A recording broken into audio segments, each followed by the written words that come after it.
ख्याल गर्नुहोस्, उत्साहित हुनुहोस्, बलियो हुनुहोस्, अरूलाई अझै उत्साह दिनुहोस्।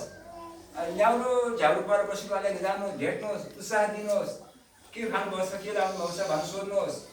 5 मिनटभरि प्रार्थना गरेर आउनुहोस्। अघि बढ्नुहोस् है, हामीसँग भन्नुहोस्, म छु तपाईँको लागि भन्नुहोस्। भने तपाईँको लागि 10 रुपियाँ पनि सहयोग गर्न सक्नु होला, तर तपाईँको लागि म छु भनेर उत्साह दिनुहोस्। उसको आँसु खुसी काम गर्नुहोस्। अनि अहिले बस्ने भनेअनुसार उहाँमा रहन्छु भन्नेले त्यो गर्नुहोस्।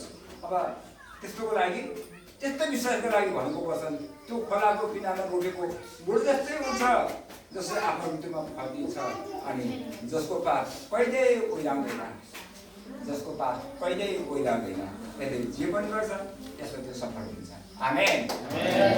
त्यस्तो विश्वास भनेको वचन हो। जे गर्दा त्यो फेल कहिल्यै हुने छैन। त्यस कारणले आज म यो भन्न चाहन्छु, हाम्रो पास्टर बाबु अनि तपाईँहरू सबैले हामीले उहाँलाई हैसै गरी उहाँले यसरी सबै गाह्रोसँग बुझिदिने, मर्दा बुझिदिने, त्यसो गरेर प्रेम हुन्छ, बढ्दै जान्छ। त्यस कारणले हुन्छ तपाईँ हामीलाई त्यो मण्डलीमा परमेश्वरले यही आशीष दिनुहोस्।